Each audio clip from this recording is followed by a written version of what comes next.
ಓಂ ಗುರುಭ್ಯೋ ನಮಃ. ನಮಸ್ಕಾರ ವೀಕ್ಷಕರೇ, ಆರ್ಕೆ ಟಿವಿಗೆ ಸ್ವಾಗತ. ಈ ದಿನದ 12 ದ್ವಾದಶ ರಾಶಿಗಳ ದಿನ ಭವಿಷ್ಯ ಹೇಗಿದೆ ಎಂದು ತಿಳಿಯೋಣ.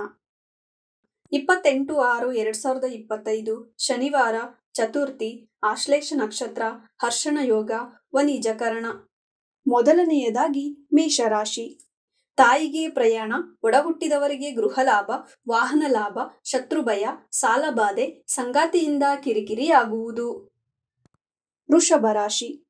ಕುಟುಂಬದೊಂದಿಗೆ ಪ್ರಯಾಣ, ಮಕ್ಕಳಿಂದ ಆನಂದ, ಮನೆಯಲ್ಲಿ ಶುಭ ಕಾರ್ಯ ನಡೆಯುವುದು, ಹೊಸ ಯೋಜನೆಯ ಚಿಂತೆ, ರೋಹಿಣಿ ನಕ್ಷತ್ರದವರಿಗೆ ಶುಭವಾಗುವುದು. ಮಿಥುನ ರಾಶಿ. ಮನೆಯಲ್ಲಿ ಶುಭ ಕಾರ್ಯ ನಡೆಯುವುದು, ತಾಯಿಯಿಂದ ಧನಲಾಭ, ಕುಟುಂಬದವರ ಚಿಂತೆ, ಧನಾಗಮನ, ವಾಹನ ಲಾಭ, ಗೃಹ ಲಾಭ, ವಿದ್ಯಾರ್ಥಿಗಳಿಗೆ ಶುಭವಾಗುವುದು. ಕಟಕ ರಾಶಿ. ಅನಾರೋಗ್ಯದಿಂದ ಚಿಂತೆ, ಪ್ರಯಾಣ, ತಾಯಿಯ ಜೊತೆ ಕಿರಿಕಿರಿ, ಪಾದ ಮತ್ತು ನರ ದೌರ್ಬಲ್ಯ ಕಾಡುವುದು, ಪುನರ್ವಸು ನಕ್ಷತ್ರದವರಿಗೆ ಅಶುಭ, ಪುಷ್ಯ ನಕ್ಷತ್ರದವರಿಗೆ ಶುಭವಾಗುವುದು. ಸಿಂಹ ರಾಶಿ. ಒಡಹುಟ್ಟಿದವರಿಂದ ನಷ್ಟ, ಕುಟುಂಬದವರಿಂದ ನಿಂದನೆ, ಧನ ನಷ್ಟ, ಕಣ್ಣುಗಳ ಬಗ್ಗೆ ಜಾಗರೂಕರಾಗಿರಿ, ವಿದ್ಯಾರ್ಥಿಗಳಿಗೆ ಶುಭವಾಗುವುದು. ಕನ್ಯಾ ರಾಶಿ. ಉದ್ಯೋಗದಿಂದ ಧನಲಾಭ, ಬಡ್ತಿ, ಪಿತ್ರಾರ್ಜಿತ ಆಸ್ತಿಯಲ್ಲಿ ಲಾಭ, ವ್ಯಾಪಾರ ಲಾಭ, ಹಸ್ತ ನಕ್ಷತ್ರದವರಿಗೆ ಶುಭವಾಗುವುದು. ತುಲಾ ರಾಶಿ. ತಂದೆಗೆ ಬಡ್ತಿ, ಉದ್ಯೋಗ ಲಾಭ, ವಿದೇಶಿ ಪ್ರಯಾಣ, ಪಾಲುಗಾರಿಕೆಯಲ್ಲಿ ಲಾಭ, ವಿಶಾಖ ನಕ್ಷತ್ರದವರಿಗೆ ಅಶುಭ. ವೃಶ್ಚಿಕ ರಾಶಿ.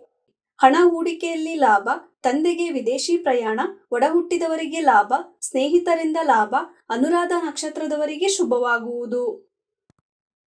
ಧನಸ್ಸು ರಾಶಿ. ಸಂಗಾತಿಯಿಂದ ಕಿರಿಕಿರಿ, ಪಾಲುಗಾರಿಕೆ ಬೇಡ, ಉದ್ಯೋಗ ನಷ್ಟ, ಪಿತ್ರಾರ್ಜಿತ ಆಸ್ತಿಯಲ್ಲಿ ನಷ್ಟ, ಸಂಗಾತಿಯಿಂದ ಸಹಾಯ ದೊರೆಯುವುದು. ಮಕರ ರಾಶಿ.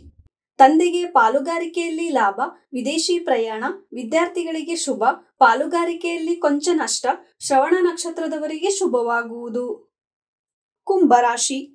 ಮಕ್ಕಳಿಂದ ಕಿರಿಕಿರಿ, ವಿದ್ಯಾ ಲಾಭ, ವ್ಯಾಪಾರದಲ್ಲಿ ಲಾಭ, ಸಾಲಬಾಧೆ, ಶತ್ರುಭಯ, ಪೂರ್ವಭದ್ರ ನಕ್ಷತ್ರದವರಿಗೆ ಅಶುಭ. ಮೀನರಾಶಿ. ತಾಯಿಗೆ ಶುಭ, ನೆಮ್ಮದಿ, ಮಾನಸಿಕವಾಗಿ ಸದೃಢವಾಗುತ್ತೀರಿ, ಸಂಗಾತಿಯಿಂದ ಸಹಾಯ, ಅದೃಷ್ಟ, ಉತ್ತರ ಭಾದ್ರ ನಕ್ಷತ್ರದವರಿಗೆ ಶುಭವಾಗುವುದು. ಇದೇ ತರ ದಿನ ಭವಿಷ್ಯಕ್ಕಾಗಿ ನೋಡ್ತಾ ಇರಿ ಆರ್ಕೆ ಟಿವಿ ಕನ್ನಡ. ಧನ್ಯವಾದ.